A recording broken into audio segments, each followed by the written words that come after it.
Hey there, I'm Lee Ullman here with some big news from the National Young Farmers Coalition. We're partnering with Heritage Radio Network on a special season of The Farm Report. It's all about what's happening with the Farm Bill and how it impacts farmers and eaters. I am growing diversified vegetables on land that's been in our family for 150 years. And so with the pandemic, gentrification, property values going up, we had to sell the land and we lost it. Join us as we uncover the untold stories behind this massive piece of legislation that shapes how we grow our food, what we eat, and so much more. The problems we have had, those are things that come from earlier Farm Bill and USDA policy, right? Like Earl Butts, get big or get out. You know, it's my responsibility to know not only what I'm eating, but then like how that all came to be. And realize like, wow, like this piece of legislation, all this money, like it's technically something that I support as a taxpayer. While Congress debates the next Farm Bill, this is not just an invitation to listen. It's a call to action. Be part of the conversation.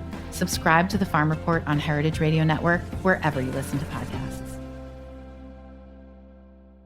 This episode is brought to you by Burlap and Barrel, a public benefit corporation working directly with smallholder spice farmers around the world to source unique, beautiful spices for professional chefs and home cooks.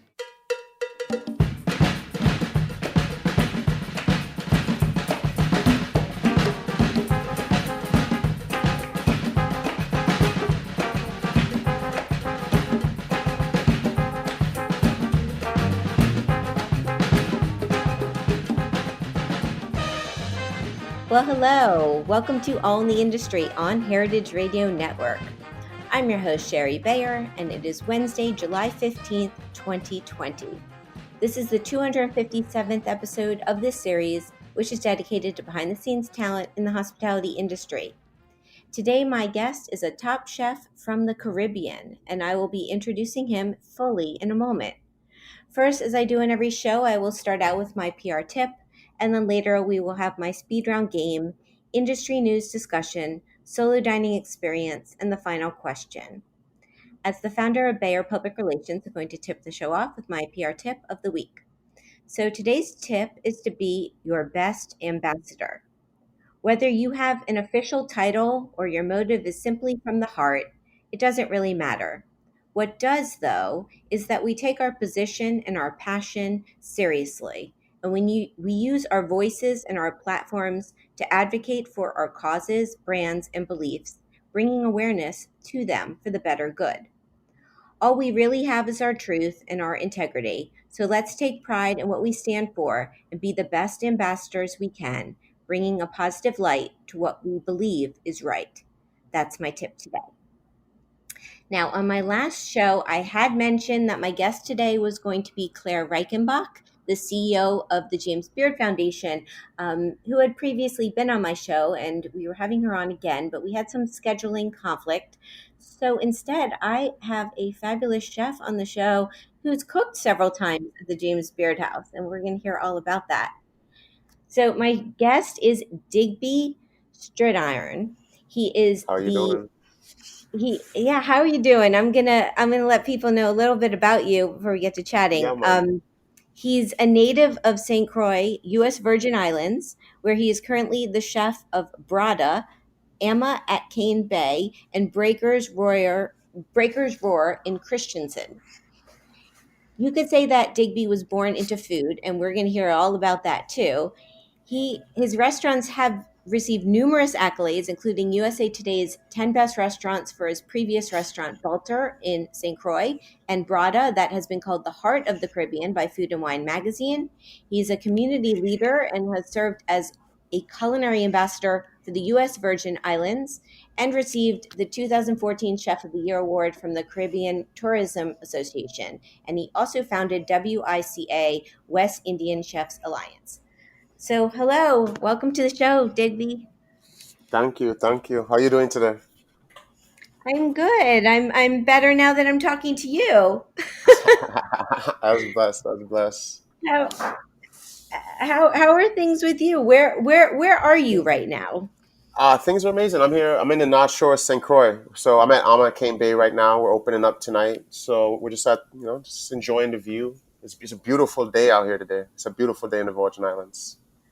Yeah, I was kind of kicking myself a little bit in my as my decision. I mean, I'm joking when I say this, but in my Hmm. decision to have you on the show today, because I Yes. was, in my research and my looking at all your beautiful restaurants, I'm craving to be in the Caribbean. Yes. That's the plan, to come visit a piece of America's paradise, You come down here and visit. I know, but You wait and I don't know if we're allowed to come right now. I Yeah, right now is not a good time. I don't know if you saw MSN, but we just got labeled as like the hottest spot in America right now for COVID, which is not great. Yeah. Oh no, I didn't know that. Yeah, But it just that came out this afternoon. It was just new, yeah. But I mean, it's a beautiful. People are coming, they're enjoying it. We're staying safe as much as we can. Yeah. Well, I mean, it's what's happening is happening everywhere around the world, and I didn't realize you had it that bad right now as well. In Hmm. New York, we're doing really good here right now. I That's think the good to hear. concern is that it can come back. Um, so, but let's go. Let's start. I always start out with my guests and hear Hmm. about their background a bit. So, Yeah. um, tell me this. How were you born into food? Well, like I always said, coming from St. Croix, like you're born into food. I mean, any event that you go through anywhere, funerals, birthday parties, it doesn't matter. Like food is a very big part of our culture and our community here. And so you grow up. I mean, my grandma was always cooking in the house, so was my father and different family members. But it was like when I was 16, I was in 12th grade. My dad told me it was time to get a job. And he took me up to the Buccaneer, and that's when I started working at the Terrace restaurant as garmager. And that's kind of like where it all started at. That was like 1998. So, yeah, And you decided to go to cooking school? I did. In 2000, I started in the industry first, though. I wanted to get the experience, because, back in the days, how they used to say, you don't need to go to school. But I felt like it was important. So I went back, I went to school in 2011. Yeah. And that's how I Okay, went and to Le then Cordon Bleu. Mhm. Well, what? I went to two different campuses. I started in the Orlando campus, but I was involved in a car accident that left me not able to walk. So I had to come home and regroup for about 4 or 5 months. And after that, I moved to Atlanta, and that's when I completed school. Oh wow, I didn't know that. Yeah. Yeah, we were on our way to do a VA benefit. It was during school. It was a fundraiser, and I was just driving the car, and someone just zoomed out of nowhere, and they hit the car, and it changed my life. And that was kind of one of the things I credit because before that I was kind of just living, enjoying things. But comes a point when you can lose something, and you realize how important it was. I didn't know if I was ever going to be able to cook again in the sense of in a kitchen professionally. I wasn't sure if my body was going to be able to take it. So going through those feelings, I think it kind of pushed me to just to appreciate what we have. Absolutely. Well, I'm so glad you were able to recover from that. I mean, Thank you. that is scary, and you're right. When things happen to us, you realize what we take a lot for granted. It's like sets in reality. But were Yeah. you in? I saw that you had worked for Norman Van Aken. Were you at Yes. Norman? Okay. Yeah. Yeah, I was in I Grant. know I him was in. from his Miami location in Coral Yeah. Gables. Yeah. So I never got to that one. I got to with Norman in 2011. I started school, and someone said that he was hiring, and I went down. And being completely honest, I wasn't familiar with Chef Norman before that.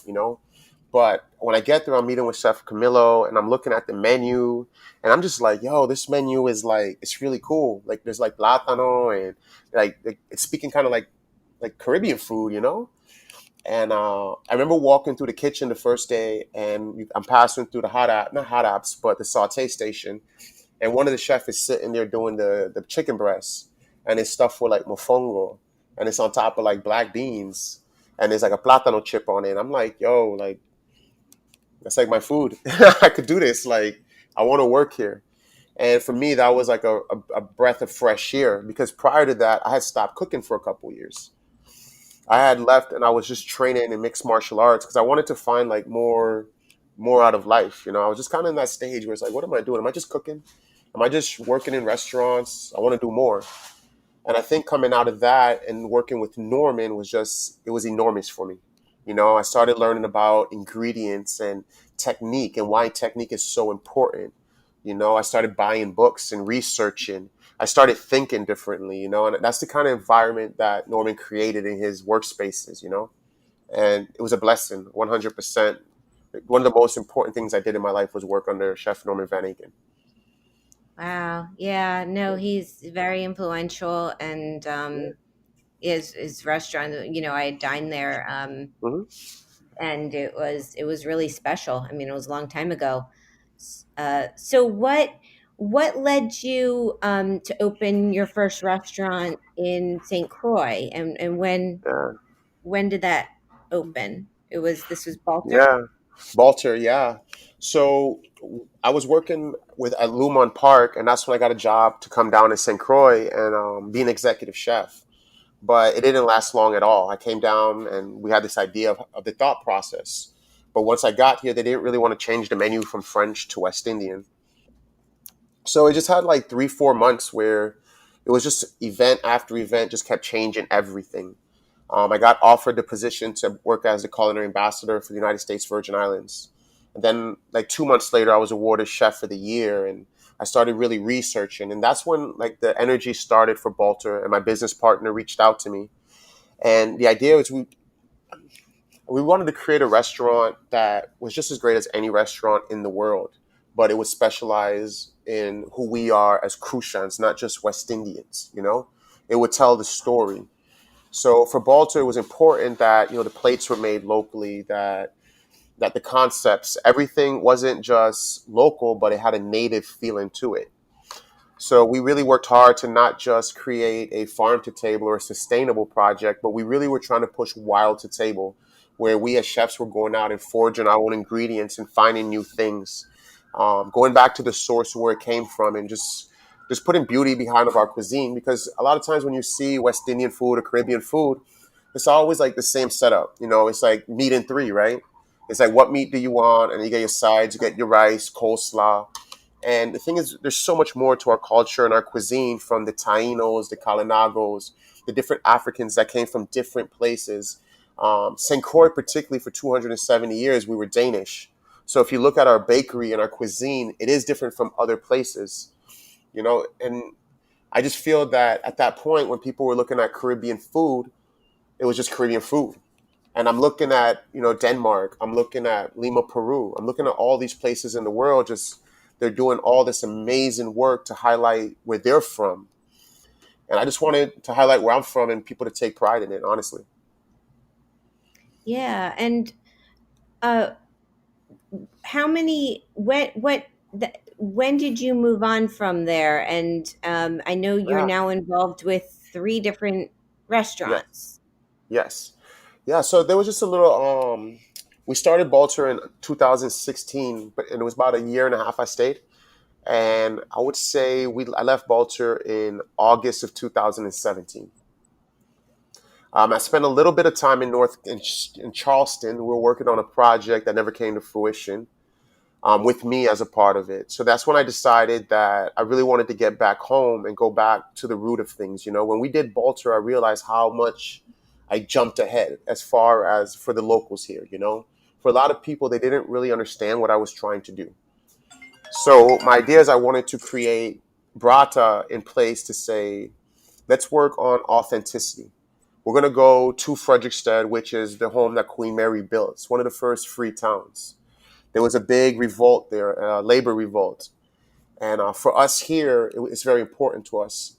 And this town is a town where you don't see a lot of, there's not a lot of action going down, but there's a lot of people moving to this town, and a lot of people are investing into this town. So to me, it was important that it wasn't going to lose the local feel. So I wanted to create something because there's this term in the Virgin Islands that we use. It's called alawi. And alawi means like when we do stuff, I'm not doing it for myself. I'm doing it for alawi. And that was kind of the concept, was we're trying to create something for the people of the Virgin Islands to really just be prideful in when they're out and they're eating, and they could be prideful in the cuisine. And it doesn't have to change. It's just done so beautiful. And I think that's what was different about Brata is we didn't put barriers on what island, and we didn't try to say, oh, this is Puerto Rican and this is St. Vincent. It was one cuisine that represented Alawi, from the Arawakan to the Taino to the Kalinago to the African, and all the way to modern. And it was a beautiful concept. And right now we're in the process of moving it though. Right now. Moving it to another location in St. Croix? Yes, we're moving it to another location. Okay. Well, I'm like, I have to get down there. I'm like, Yeah, I waited for you, I waited for you, man. It's nice. I know. So so you mentioned the locals. Has Brada been, and even going back to Balter, were Mhm. these restaurants that were primarily attended, or their diners were locals, or Yeah, are they tourist yes. places, Uh, destinations? for me personally, especially at Baltimore, was beautiful because of the support that I got from the community. I'm a born and raised Virgin Islander. My father's family goes back over 10 generations, and my grandmother and mom's side, they don't come from anywhere else but from here, between Fajardo and Puerto Rico, Vieques and St. Croix, because we have a very big connection with Puerto Rico, unlike other islands. So we have the rice and beans, the mofongo. We speak Spanish. We do salsa. Like, it's a part of our cultura, just like, what I'm saying. Yeah. Um, what were we saying? Well, Sorry about that. I lost my train. oh no, no, I was talking about your clientele, whether the difference between Yes, yes. locals and Uh, tourists, or is, so for me, it's been everybody at the restaurant. The locals, they come out and they support me. They know me growing up. They know the message that we're trying to do. My restaurant, we hire locals and I make sure we train. Right now at Ama, Rico's been with me for 9 years. Kevin's been with me for 10 years, both locals to St. Croix. They don't have college degrees. They didn't go to school. We just worked hard and we gave opportunities, because you know, a lot of times people want to come to the Virgin Islands with their preconceived idea of what the restaurant's going to be, and they bring in their management and they hire like the locals to do the dishwashing jobs and the busing jobs. And for me, like, I can't empower my community like that. Like, I empower my community by having more chefs, that are from here, that represent this area, that take the same pride that I have in my food, that they want to go to the farm and they want people to eat a good oxtail. And not just oxtail, but you're going to eat Senegal beef that we're willing to go down to the market to get. And they understand that. yeah. Well, what about, I mean, I Mhm. grew up in Miami, so I Yeah, am aware, or about hurricane season, which I yeah, think yeah, has over the years gotten more threatening, and more yeah. hurricanes from when I was a child. Hmm.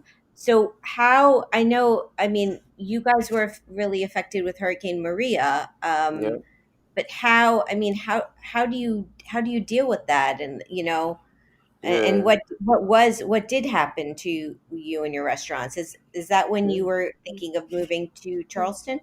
So when Maria hit us here, I was actually in Charleston at that moment.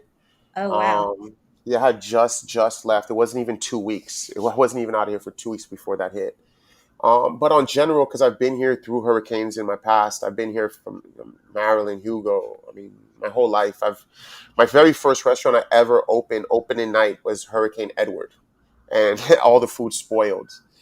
The reality is, and you're gonna hear this through the Caribbean. There's a thing sometimes. It's like it is what it is.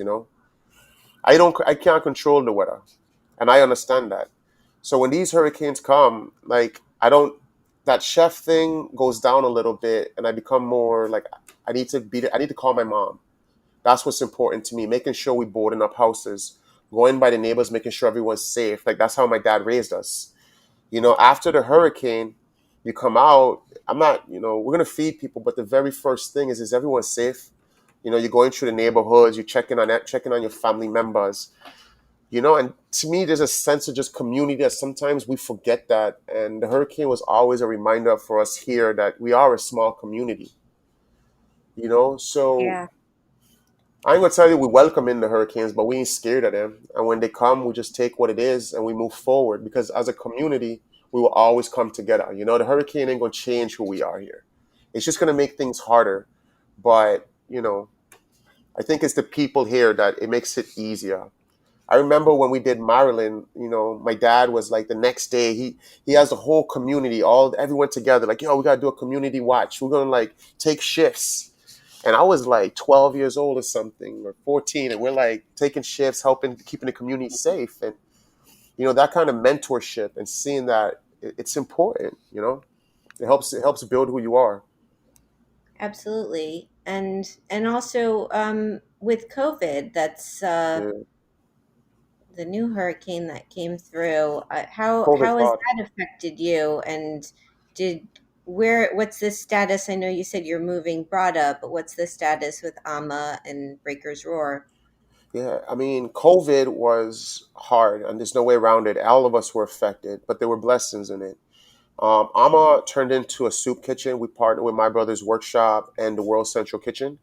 And we partnered with St. Thomas. Together, we put out over 35,000 meals during this time frame between me and Chef Julius Jackson and St. Thomas. Wow, It was it's amazing, because incredible. that was my first time ever having to step up like that. And I realized, like, me and my team, we can do this.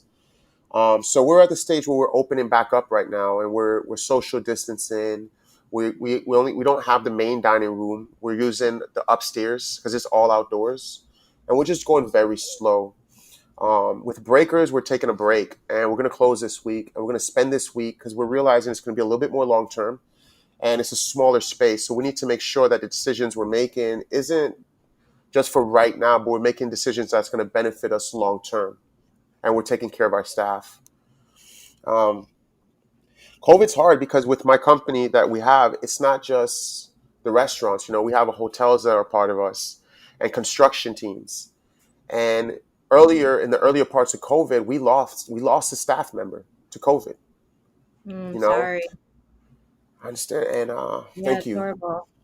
It was hard. I you realize we can't. It's not a game. It's not important for me to keep people out there when it's not safe. You question the things that you thought were important, and we try to learn as much as we can from this, and we take it very seriously. And I remember because it was around St. Patrick's Day. A lot of people are like, oh, because St. Croix is known as one of the biggest St. Patrick's Day parades. And it's just like, nah, as a community here, we understand the importance of our elders out here and we take it very dear to us. Like we are a matriarch society here. So COVID, anybody that's from here, we didn't play it. We stayed home, we quarantined, and you just try to do the right thing and just try to get through it together as a community versus when we see these people not wanting to wear masks, and yeah, that's not us. Yeah, that's I mean that's the smart way to go about it. That's and New York City has been taking it really seriously Yeah. too. I think because we were hit so hard, but it's I guess I'm proud of New York and what how we've been handling it. It sounds like you're proud of what's happening there. It's Yeah. it's something we've never experienced before. But people like me want to get down to St. Croix, Yeah. and if you don't take these precautions and like do the right thing, tourism isn't going to be able to come back. Yes. Yep. If we keep this outbreak going, it's going to be really hard to return to the tourism industry because I feel, I mean, just like with the cruise ship industry, it's going to be hard to come back from this, man. Right.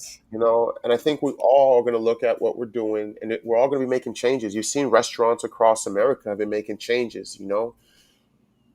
It is what it is. And while it's definitely not a good thing, it's just making us all rethink what we're doing, what's important to us. Were we doing the right thing all along? And there's nothing wrong with questioning yourself every now and again, an effort to make things better. Absolutely. So, what are your goals moving forward? Do you want to open more restaurants, or are you good with what you have right now? Um, So COVID actually stopped me from opening. We were scheduled to open Cream and Co, the ice cream shop, and Caroline's. Caroline's would have opened in March, but I pushed it back right now until things could get itself together, because it's a breakfast spot, and this is not the time for it. But no, we're gonna keep opening restaurants, because for me, when I can open restaurants, I'm creating job opportunities here. My companies, we offer full benefits. We offer medical, dental, and a rolling 401k at 3%. So for our industry, it's giving people here an opportunity to get these kind of jobs. We're training, we're creating different places to eat. So, it's work, but it's the right kind of work, and it's good for the yeah. community. So, what is it you love most about being a chef and restaurateur? There's so many things, man. I mean, being a chef, it's a beautiful career field. I know a lot of people look at us right now. There's a lot of lights about what we do, but I mean, we feed people. We work with farmers. We It's a beautiful process. If you ever went to a farm and understood like where the animals are coming from and how things grow, and understanding the seasons, and that's like part of my joy. Going out in the water and catching fish myself, or catching a lobster, and just taking my time and really giving that ingredient the love it deserves. And the team that we work with every day, those faces that I see. Like I said, Rico, I remember when Rico started, he's my cousin. His dad called me when he was 15. He says, my son needs to do something. He wants to be a chef. You mind if he stays with you? I was like, what? And a couple events. We opened Balter together. We opened Brata. And now I just promoted him today as a CDC for Ama Cane Bay. At 24 years old. I'm amazed by that. It's an opportunity that he has, and I'm excited to see what he's going to do with this opportunity and how he's going to mentor other people. And the joy of, somebody very special, the old commissioner, Commissioner Doty, she was a commissioner for tourism. She would always tell me, each one teach one, and it always sticks out in my head how important it is when you teach someone something, and that's when you realize that life's not about how much change you make. It's about how much change one can make. And that's a quote that just stays there with me. And it's important that my team understands that. So those are the things to me as a chef that's important. It's the food that we're putting out, the quality, where we're getting from, it's supporting the farmers. And it's my team, building with them every day, watching them become adults, or watching them grow, become a family, when they're getting married, or whatever situation it is. Them allowing me to be a part of their life too, it's a blessing. Yeah, it's wonderful. You have those are all great tips and ways to live, and yeah, I'm taking note. So for my Yeah, future episodes to share some of your insights with people on, yeah, because it's man. good stuff. Yeah, the thing is, in St. Croix, it's a different kind of lifestyle, because we are American, but it's a different part of America. And the value systems, the things that we see growing up, the hardships, the things we know, it changes you as a person. And I think it gives us, like I said, when you mix those different feelings of it is what it is, and then also that, we got to get it done, you start understanding who we are as people. We come from very rebellious people. When you look at the slave revolt in St. John, when you look at the labor with Queen Mary, the labor revolt with Queen Mary, Queen Matilda, these are all major parts of our culture. And if you go down to Grove, there's this beautiful baobab tree that's probably at least 20 feet wide. And there's like a little brick there, and it has a story. And when you're growing up understanding your history like this, it changes you. You know that this tree was the people that assisted Queen Mary in that rebellion. They took the three queens and they sent them back to Denmark. But as for the people of here, they put them in that hole, and they buried them and they burnt them. So there's a reminder of us growing up that that tree is there, this beautiful African baobab tree. It's It's one of the most beautiful trees I've ever seen in my life. And it's in the middle of this underpoverished neighborhood that's, you wouldn't expect it. But our leaders always allowed us access to our culture and knowing who we are. And our parents, they always taught us these things. So growing up as a Virgin Islander, it's a different aspect as being American, but it's still a part of America. Yeah, and I feel I've been thinking about how I don't feel there's enough coverage and conversations about Hmm. what's happening down there, I agree. which is so why I'm really glad and fortunate to be talking to you, and that we Yeah. met many years ago at the Worlds of Flavor conference, and that you were part Yeah, of that. that was Um, amazing. it was. And what I mean, the other the big thing that's been happening now, or with protests and with Black Lives Yeah. Matter, and there's a lot of change and conversations Hmm. happening. At least here, is that Hmm. something that's happening down by you as well? Are you have you? Yeah. With us, it's a little different. So our police here, they're from here, so I don't have the same problems that's happening in America, but I'm very aware of it. I've had situations when I visited America and I've experienced it. So it's Yeah, very different coming from St. Croix. Our issues are more of entitlement and colonial, where we have people that have different generational wealth than we have. Because let's be real, my great grandfather was a Jibaro from Puerto Rico. He was a farmer. He didn't have the same opportunity. So when you see a lot of the people that come from the mainland America and their access to wealth, when they come to the Virgin Islands, a lot of times they're not incorporating with what we have here. They want to force what they want on us. And you see that often, where someone might buy a hotel and build a hotel and deem it their own movement and create a whole movement around it that the community around it doesn't accept, but they're willing to force it upon them. And these are things that you see very often here because we're part of America. So the same way you can go to Arkansas and buy property, you're going to be able to come to the Virgin Islands and buy property. The only difference is the Virgin Islands, specifically, we're going to talk about St. Croix though, it's the only part, and when it comes to America, where it's my governor's black, my congresswoman's black, all my senators are black, my teachers were black. I'm not a minority here, I'm a majority. Between us and Puerto Ricans, Latinos, whatever you want, Hispanics,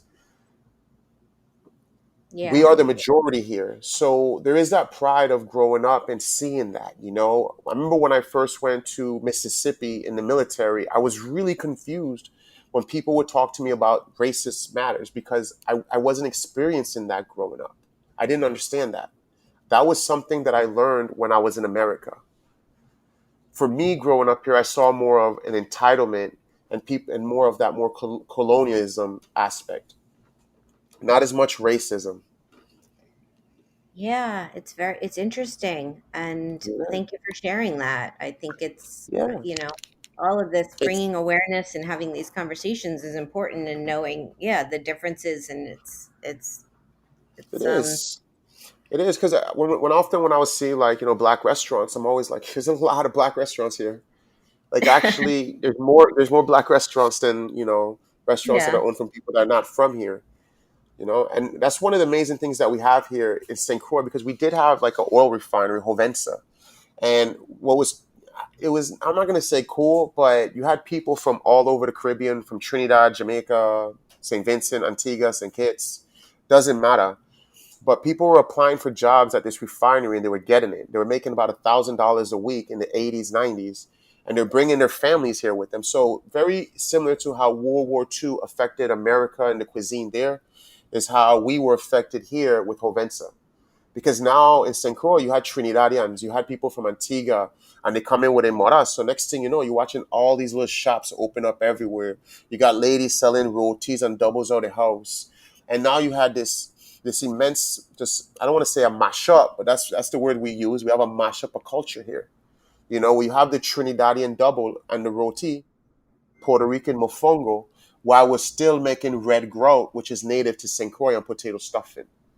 And if you go one island over, you don't have the rice and beans. And if you go Puerto Rico, you don't have the roti. So it's a very Yeah, unique. it is. And whenever I hear doubles, I want doubles. Oh yeah, doubles are amazing. I grew up eating doubles. My mom would stop by this guy every morning. He would sell the doubles for $1. Every Yeah, morning going to school, we had doubles. I love a really, double. Yeah, really man. delicious. Okay, so let's take a little break and we'll Mhm. come back and we'll play my speed round game. We'll talk some industry news and we'll have my solo dining experience in the final question. So this is All in the Industry on Heritage Radio Network.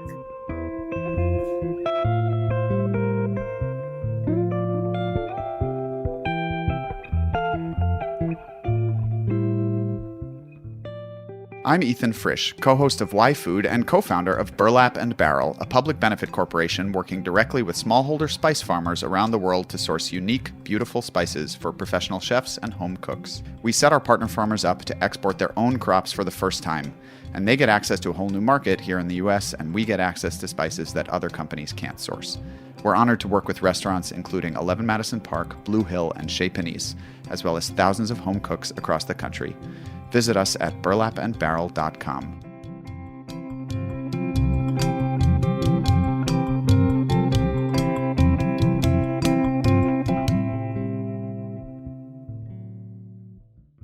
Welcome back to All in the Industry on Heritage Radio Network. I'm your host, Sherry Bayer. My guest today is Digby Stridiron. He is the chef of Brada, Amma, and Breakers Roar in Mhm. St. Croix, U.S. Virgin Islands. He's in the islands now,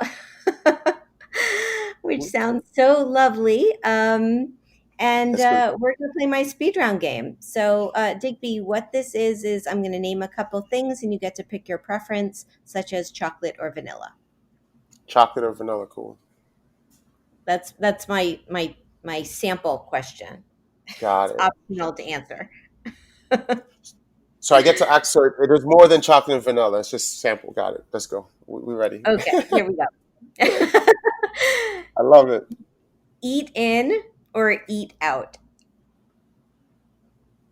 Eat in or eat out. Yep. Oh, man.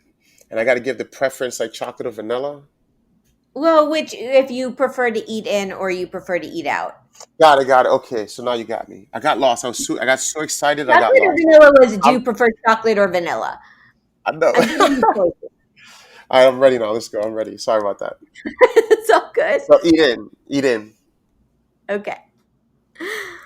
Wine, beer, cocktail, mocktail, or champagne? Cocktail, preferably rum.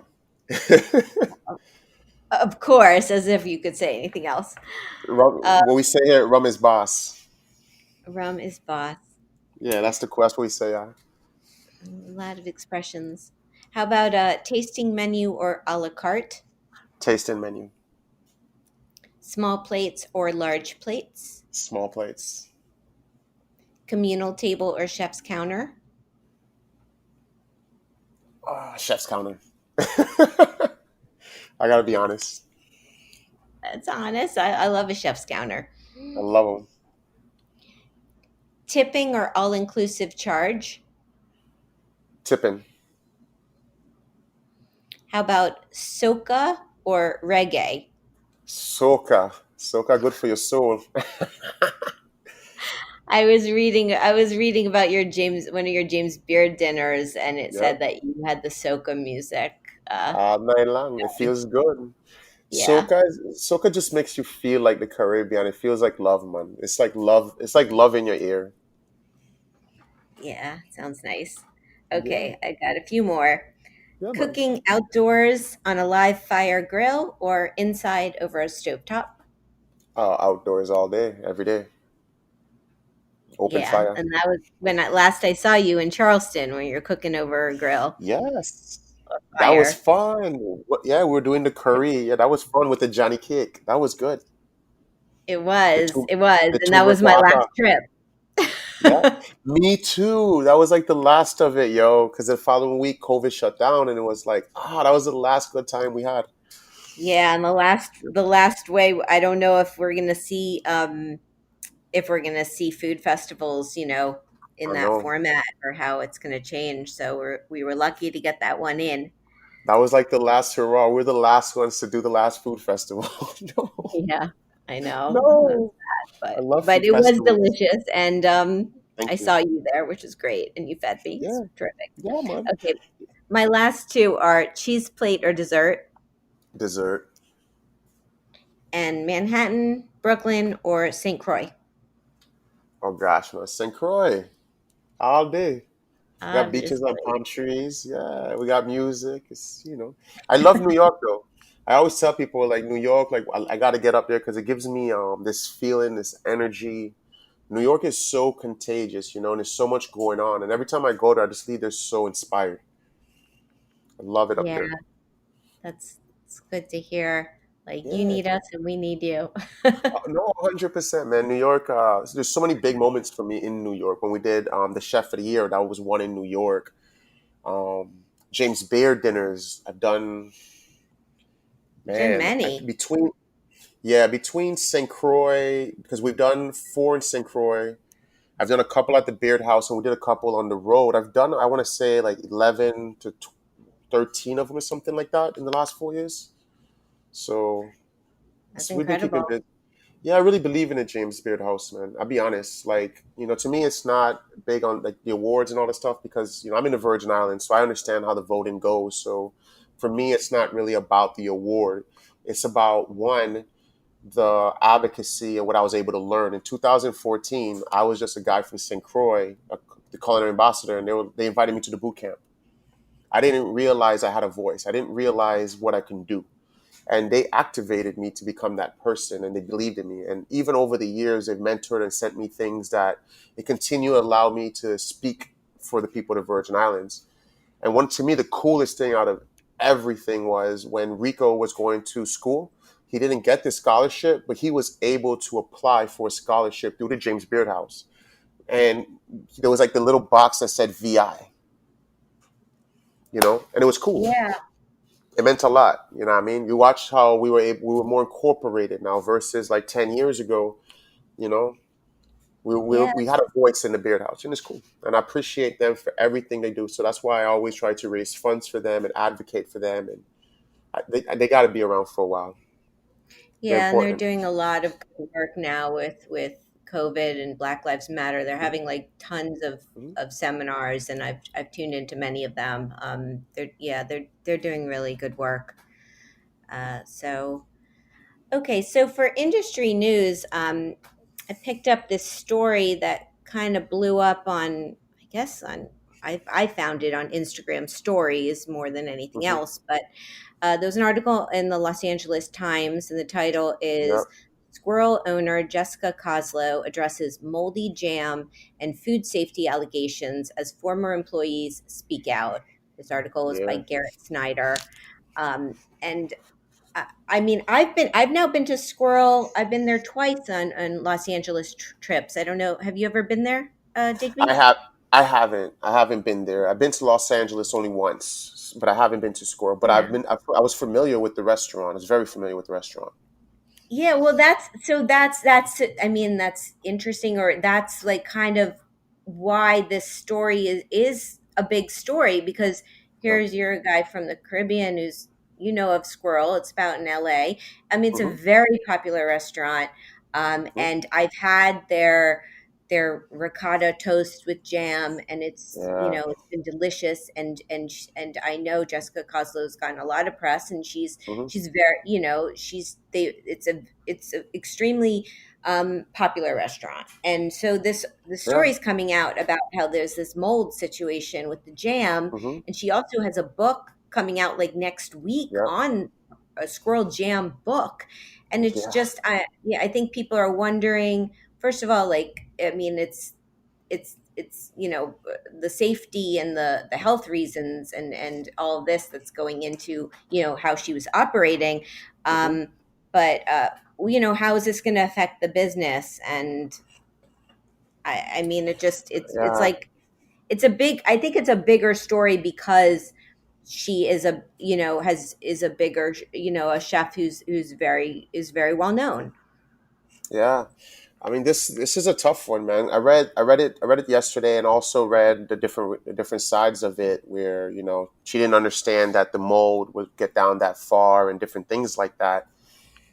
What I would say in St. Croix, we things ferment very fast here. If I leave something like cream, if I leave it out on my counter for 3 to 4 hours, it's gone because of our temperature, the heat, different things. When you're fermenting, it's a scary thing, man. Making jams and jellies. So, and I know how fast, especially when you're not using preservatives and you're not using sugars, how fast it does mold. But we do have a responsibility to make sure that we're checking on it. It's a tough one. This is a very tough situation. Yeah, it is, and she has said that she uses a lower sugar content in her Yes. jams, Mhm. and I mean, I don't, I know, I'm sure she's not like, no one's trying to give Mhm. anyone product that's, not what they think is safe Yeah. and good. And I've had her jam. It is delicious. It's I know, Yeah. and I know she's been selling it, like you could get it mailed to you. She's doing a large Yes. delivery business. But I think they were saying that the delivery business is cooked different, though. Like it goes through the hot cycle, the hot bottling is what they were saying. But Oh, yeah, and different than what she has at the restaurant. than what she's doing at the restaurant, which maybe recommend just probably doing the hot bottling for everything. I'm not sure. It's a tough Yeah. situation to be in. Me personally, with jams and jellies, I understand it. You don't want to put a bunch of sugar in there, and the purpose of doing it is not to add all those preservatives and things you don't want to put in there. But ultimately, we have to keep the people who come, just like with COVID or anything else. As a chef, our responsibility is to keep people safe with food. Like it's a responsibility. So it's a hard one. Yeah, It's I a tough agree. It is a situation. hard one. And it was one of those, there's been, these stories that kind of just pop up and take over social media if you're a Yeah. restaurant and food person. Yeah. There's this that's been a big story. It definitely took over everything. On Facebook, every time I'm going around, I'm seeing the ricotta toast right now, and it's like it's a hard time. Because it's already hard with COVID. So you know, Yeah. I really I saw what the team was saying, and my heart goes out to the team, and I hope everybody pulls it together and they move forward in a positive Yeah, light. me too. Hmm. So that was the news. Yeah. For my solo dining experience this week, I took a little road trip out to North Fork, and so I'm going to share my experience at North Fork Table and Inn. So here's the rundown. The location: 5225 Main Road, Southold, New York, in North Fork, as I said. The Mhm. concept is a new American restaurant housed in a historic countryside home with a seasonally inspired menu. The chef and owner is John Fraser, who's a longtime champion of farm to table cooking and a Michelin starred chef. So, why did I dine out? Well, as I was out in the area, and I know Chef John from restaurants he has in the city, and he had recently taken over the kitchen, and they had just recently opened after COVID, so it was good timing. So I said, I'm going to do this. So Nice. my experience, it was actually their second night of service that I got a reservation, and I booked it through Resi. I didn't know if I was going to sit outside or inside because actually out in North Fork, the rule there is you could have 50% capacity now indoors versus in Manhattan, it's still all just outdoors, no indoor dining. But when I got there, they sat me at one of the patios. It was lovely. Servers were wearing masks. Tables were socially distanced. The menu was offered on paper as well as you could scan it if you wanted to on your phone. I saw Chef John. He came out, greeted me. The team was really wonderful. I had conversations with many people, and they were all lovely. They offered me a sparkling beverage at the beginning, and I don't drink, so they came out with a ginger beer drink instead for me, which was really nice and I Mm. appreciated. So, what did I get? I ordered the charred Orient beets with Goodale fresh cheese, sesame and flax seeds, and cilantro. And then I had the Montauk tuna with turnips and jalapeno salad and fisherman's preserves. And both of those are very local. Orient is a part of North Fork, and Montauk is over in the Hamptons. So it's all on Long Island, local dishes. There was bread and butter with the olives that came with it, and two little sweet bites at the end of the meal. So my take, the beets were divine. I mean, seriously, one of the best beet preparations I've ever had. It was just delicious. And the tuna was really nice. It was, I asked for it raw or by house chef's choice, and it was super fresh and a really nice preparation. So the ambiance, it's a pretty patio and a gorgeous inn, very, very lovely setting. I'd say it's perfect for date night. Interesting tidbit, John Fraser and his restaurant group, JF Restaurants, purchased North Fork Table from Claudia Fleming, who's my guest on episode 207. And this happened back in January. And he is continuing to keep with the ethos of the previous owners. His restaurant group includes also the Loyal in New York City and 701 West at Times Square Edition, which are both temporarily closed. Actually, I read the Loyal, I think, is opening today for outdoor dining. And his other restaurant, Nick's, is it actually permanently closed, which was one of the, there's been closures due to COVID. Um, so personal fun fact, the day before I went over there, it was about 5 minutes from where I was staying, and they have a food truck outside, and I got a lobster roll and charred cornolotti, and I had, I sat in their picnic area and ate, and that was really lovely. And I also ran into the chef there, and also his publicist Jesse Gerstein was out there. It was just one of those small world things. And I had a lovely conversation with Rosemary, who's running the truck. Just give all these people a shout out. Okay, so the cost of my meal for dinner was $46, not including tax or gratuity. Would I go back? Yes. The website is northforktableandinn.com. Digby, have you ever met Chef John Fraser in one of Yeah, these events? yeah, Oh, I've you met have? John Fraser before. Yes, at an event. So I was like, I mean, I shouldn't be surprised. It is one of those, I think I know you and I know chefs from going to events. So, Hmm. yeah, so maybe you'll cook together one day. Yeah, it's always a blessing. Cooking together is like it's a cool thing. Especially when it's two different cultures. Like one of my favorite thing is when I get invited to like events in like California or like Arkansas, and it's like, my idea of food and the way I approach is very different from my counterparts, and I love seeing the way they do things, and it's just as chefs we just we love passing knowledge along to each other. So it's Yeah, beautiful. no, I it's remember great. it was in Arkansas where actually I found out from Daniel Hintz. We were in Arkansas. He calls me out. He's like, "Did you know bacon comes from the Caribbean?" I'm like, "What is you talking about?" And he's like, "Bro, let me break this down for you." And we start going for it, man. And you realize that the idea of jerkin was the idea of smoking meat. And that when the Spaniards came in, they're watching the Indians and they're like, "Well, we could do the same thing they're doing too." So they start doing this, and these guys were known as buccaneers. So when people started seeing the Buccaneers smoking the meat on the Bucan, that later in time became known as bacon. And you're like, Wow, who whoa, knew? who would know? And that's a part of Taino culture that, for me, when I look at American culture and foodways, like so many of it is like Taino and native. When you look at um, like the idea of the tamales, the idea of just how much we smoke and we ferment and we preserve and how sustainable we are. To me, that's just big parts of American foodways. Yeah, absolutely. That's really cool. Hmm. Okay, so it's time for the final question. So my Yeah. next guest is Camilla Marcus. She is the Yeah. founder of Westbourne Cafe in Manhattan, Soho, and she's Nice. also a founding member of the Independent Restaurant Coalition and a co-founder of Roar, which is a coalition of New York City-based restaurateurs.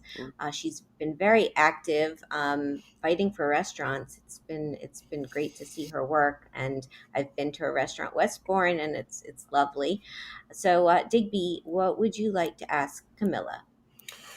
Yeah, man.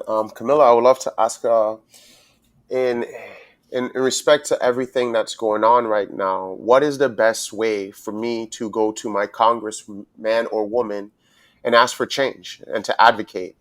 What is the best route? Is it sending a letter? Is it a phone call and following up? If she could get, if I could get any kind of advice for that, that would be greatly, greatly appreciated. I will ask, and I have a feeling she knows the answer. Yeah, man. That's Yeah, man. good.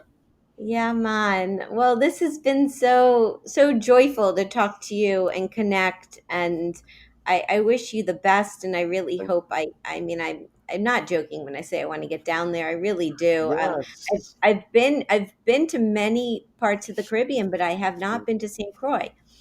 And St. Um, Croix is special bad, you know. St. Croix is a place once you reach, you never forget it. Because people always say like St. Croix is the island where people live.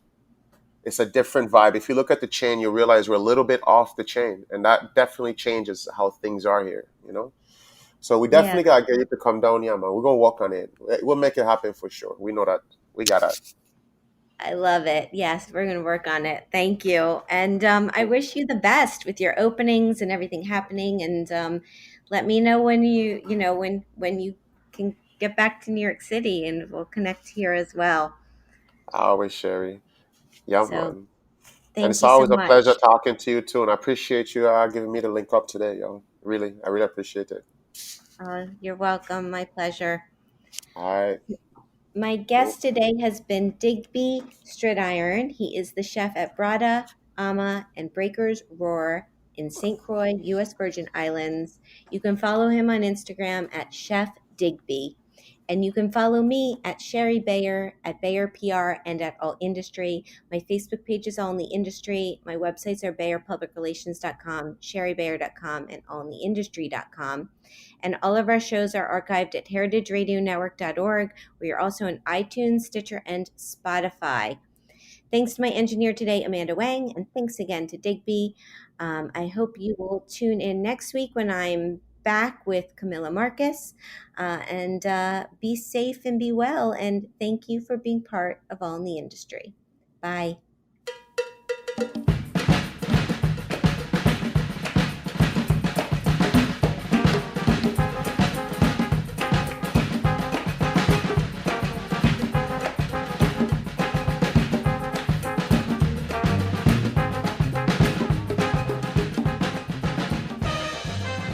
All in the Industry is powered by Simplecast. I'm Sherry Bayer, and you're listening to Heritage Radio Network, a member-supported podcast network broadcasting over 35 weekly shows live from Bushwick, Brooklyn. This year, HRN is celebrating 10 years of food radio. For the past decade, we've been taking you behind the scenes of farms, restaurants, breweries, school cafeterias, and more. It's been 10 years, and we're just getting started. Learn more at heritageradionetwork.org.